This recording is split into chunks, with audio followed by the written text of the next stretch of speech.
Imagine for a second, just sitting in your living room, Yeah, just having a normal day. right?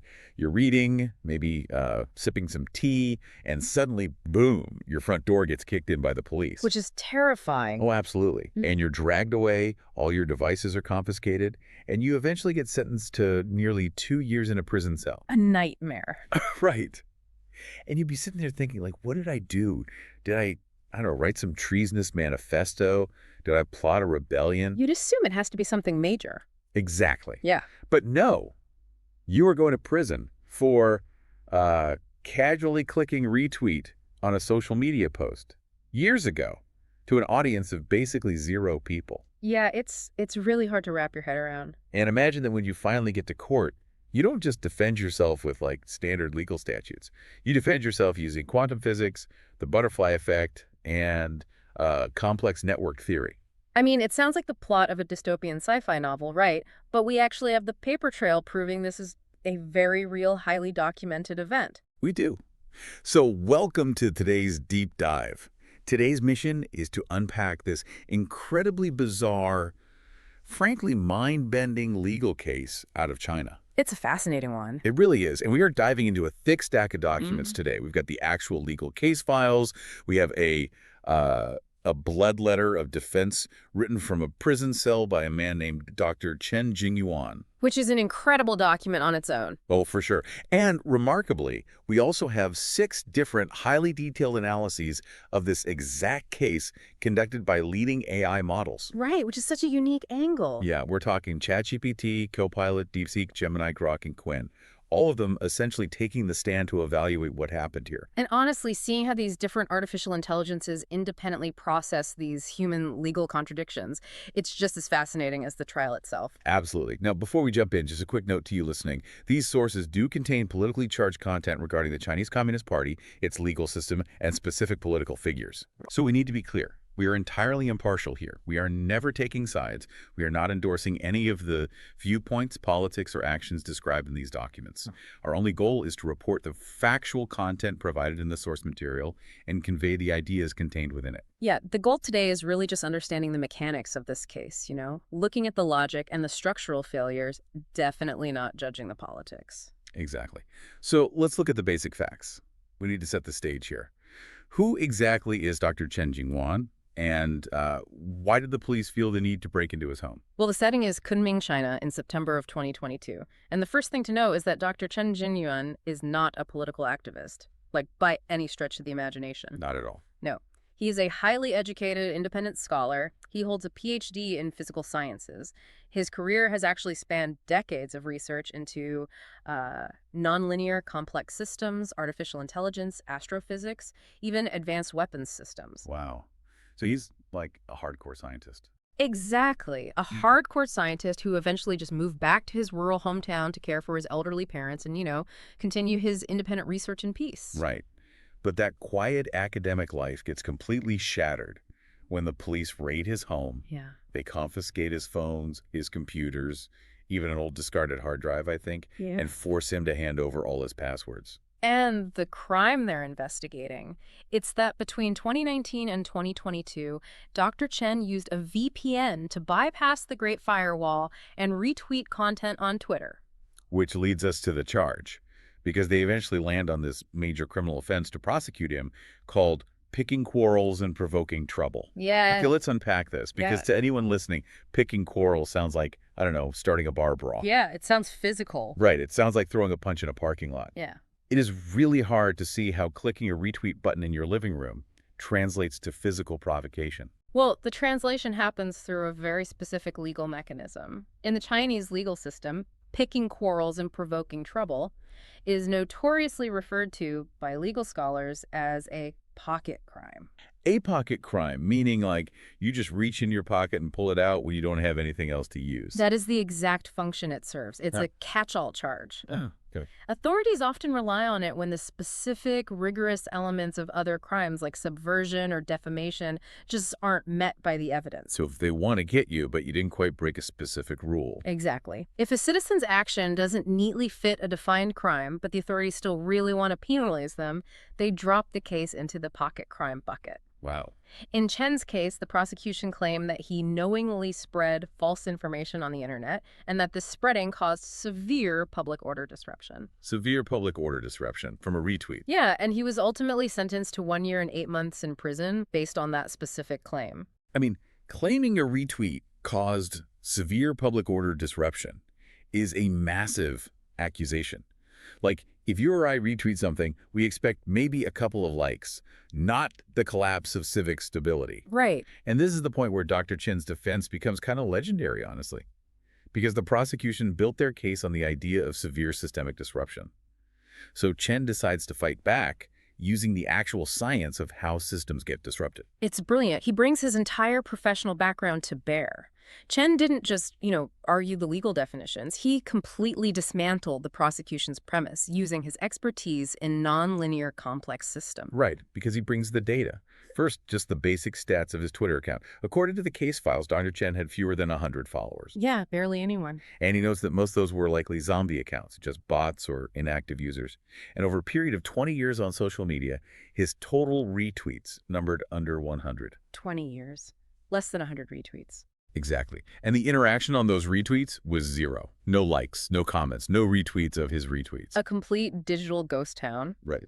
But, just pointing out a low follower count isn't enough to disprove a legal charge of disruption in a court. So Chen introduces statistical physics to prove his innocence. As you do. Right. He cited avalanche dynamics, the Galton-Watson process, and the CAP theorem in his defense. Okay, those sound incredibly dense. Like, how does a scientist use something like the Galton-Watson process to defend a retweet in a court of law? Okay, think of the Galton-Watson process like tracing a family tree, but for information instead of genetics. Okay, a family tree. I follow. In mathematics, it's a branching process used to calculate the probability of extinction. So if a node, or in this case a person on Twitter, doesn't have enough active children or followers to pass the information to, the family tree of that specific rumor mathematically dies out within 1 or 2 generations. I see. Because Chen had 0 active followers, he mathematically proved his family tree of information went extinct the exact second he hit retweet. It had nowhere to branch out to. That makes perfect sense. Yeah. He's literally proving that the rumor died with him.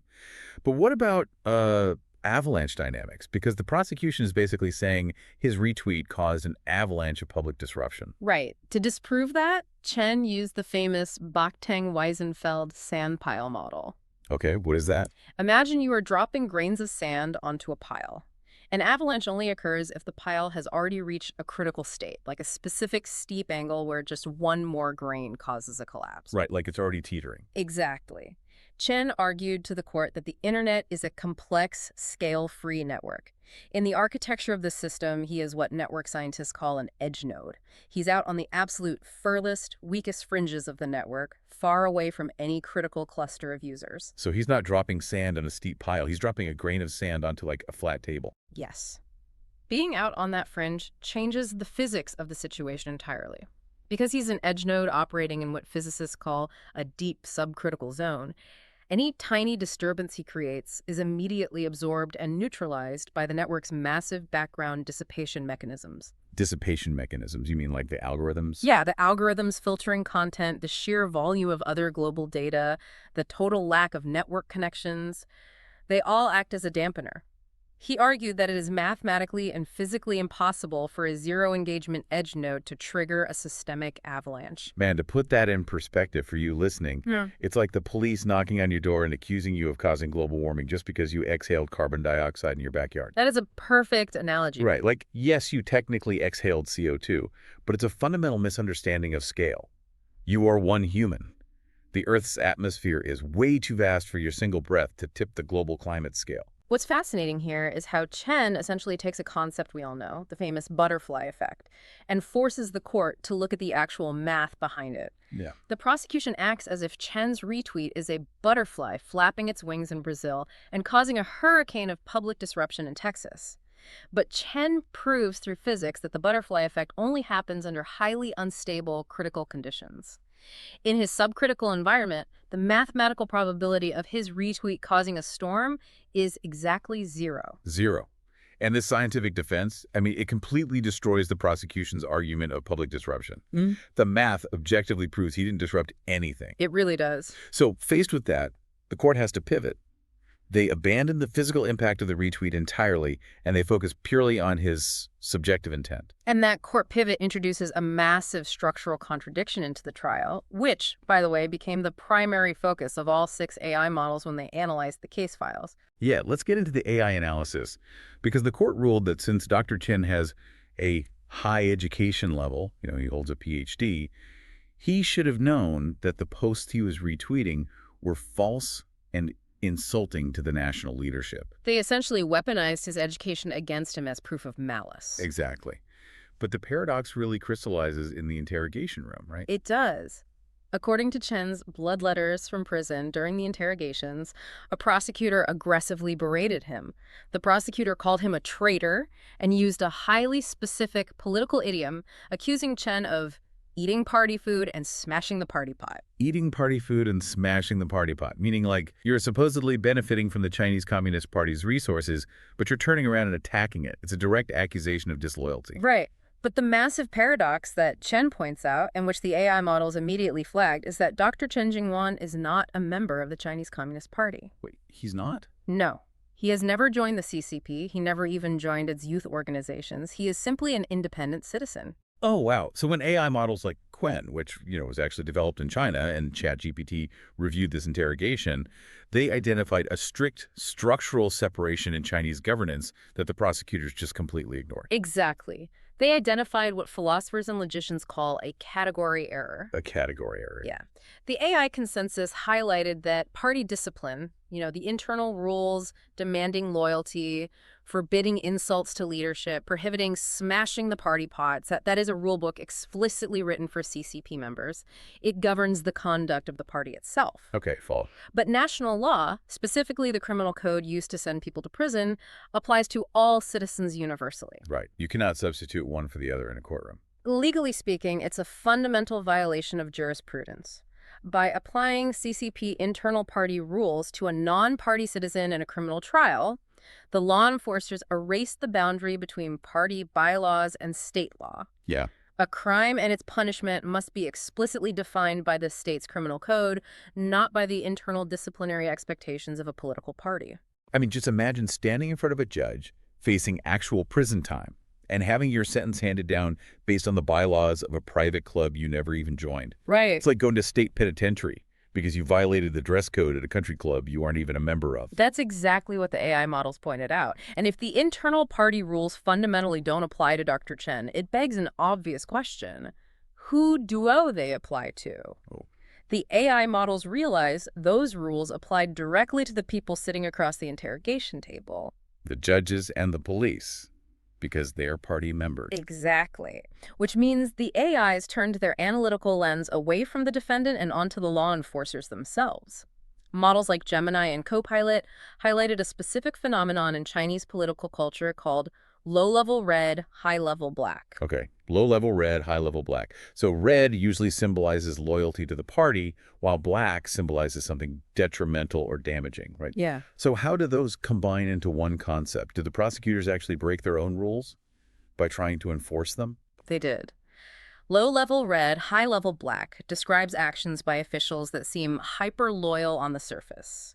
They are forcefully waving the red flag to show their dedication. But the execution is so extreme, so clumsy, or so absurd that it actually generates public resentment and creates black or reputational damage for the party overall. Oh, I get it.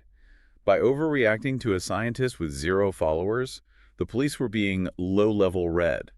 But the resulting embarrassment for the state's legal system is the high-level black damage. Exactly. And let's look at the actual content Chen retweeted to see why the AIs categorize the police action this way. Right. What did he actually share? Well, Chen wasn't publishing original manifestos. The AIs noted he retweeted art like a political cartoon featuring Xi Jinping and Donald Trump, and a drawing of a girl from the Hong Kong umbrella movement. Okay. He retweeted historical documents and foreign political speeches, including a speech by Donald Trump criticizing communism. Which makes sense. I mean, he's a researcher of complex systems looking at global data points. Right. And AI models like Grok and Gemini pointed out that criminalizing the simple act of reading and saving foreign speeches actually contradicts major publicly stated CCP national policies. Really? Like what? Well, for example, the state officially promotes building a community of shared future for mankind, which explicitly encourages cultural exchange and international dialogue. And the state also heavily promotes the concept of comprehensive rule of law. Ah, so arresting a scientist for clicking retweet on a foreign speech makes a mockery of the state's own policy of cultural exchange. Precisely. DeepSeek and Copilot went even further. They analyzed the enforcer's behavior under the CCP's own disciplinary regulations. What do they find? They concluded that by swearing at Chen in the interrogation room, ignoring objective mathematical evidence about network effects, and prioritizing a performative display of political correctness over objective reality, the enforcers likely violated the CCP's own internal rules. Specifically, mass discipline, which forbids alienating or acting aggressively toward the public, and work discipline, which forbids bureaucratic irresponsibility and formalistic performative enforcement. That is wild. The AI completely flips the courtroom dynamics. It basically proves the citizen is mathematically and legally innocent of the charge, but suggests the enforcers are guilty of breaking their own party discipline just to secure a conviction. It creates a deeply unsettling picture of the local justice system, doesn't it? It really does. If the case was objectively this flimsy, if the science proved he caused absolutely no harm, and if prosecuting it actually caused high-level black damage to the state's image, we have to ask why the police and judges pushed it through to a prison sentence. And Dr. Chen didn't hold back on that front. In his letters from prison, he accused the Kunming legal apparatus of operating as a judicial mafia. A strong term. Very strong. He isn't describing it like a few overzealous cops. He's describing a structured syndicate weaponizing the law for political performance. He details an environment where securing convictions is about meeting top-down political quotas rather than, discovering the truth. Yeah, and there is a detail from the sources that perfectly captures this. Chen claims in his writings that a prosecutor actually admitted to his lawyer in private that Chen's actions didn't even amount to a misdemeanor. They knew. They fully knew it was a nothing case, but their hands were tied.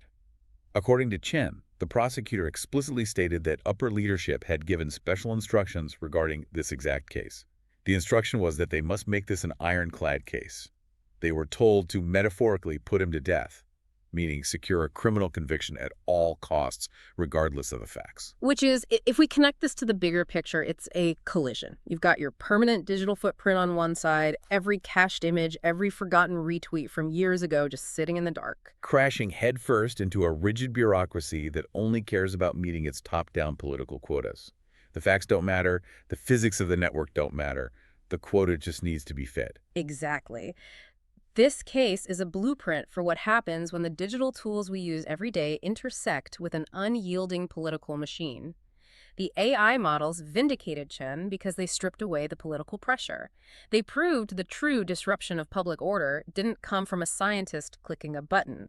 The disruption came from the authorities twisting the law into knots to satisfy a quota. Well said. Let's pull all these threads together. We started with a scientist, Dr. Chen, who used the actual physics of networks, branching processes, and subcritical dynamics to mathematically prove his retweet was entirely harmless. Yeah. But he was crushed anyway by a local legal system that confused its own private party loyalty rules with universal criminal law. And it took 6 different artificial intelligences analyzing the documents after the fact to impartially diagnose that category error and point out that the enforcers were the ones breaking the rules. It demonstrates exactly how fragile legal definitions become when they are subjected to human political pressure. It does. And it leaves you with a final provocative thought to mull over. We spend so much time worrying about the dangers of artificial intelligence, right? About machines lacking human empathy or taking over our systems. Right, that's the common fear. But look at the reality of this case. Human judges, pressured by their upper leadership, actively ignored logic, they ignored science, and they ignored their own political guidelines just to secure a fake conviction out of fear and ambition. Meanwhile, the AI models ChatGPT, DeepSeek, QuickAI, impartially dissected the hypocrisy and accurately applied the rule of law. It's a huge irony. It is. It raises a wild question for our future. In highly politicized systems where human judges are deeply compromised by ambition or fear, Could an emotionless AI actually serve as a fairer, more objective judge of human freedom? I mean, when human systems fail to be objective because of self-preservation, a machine without an ego might be the only entity capable of reading the facts clearly. It's definitely something to think about.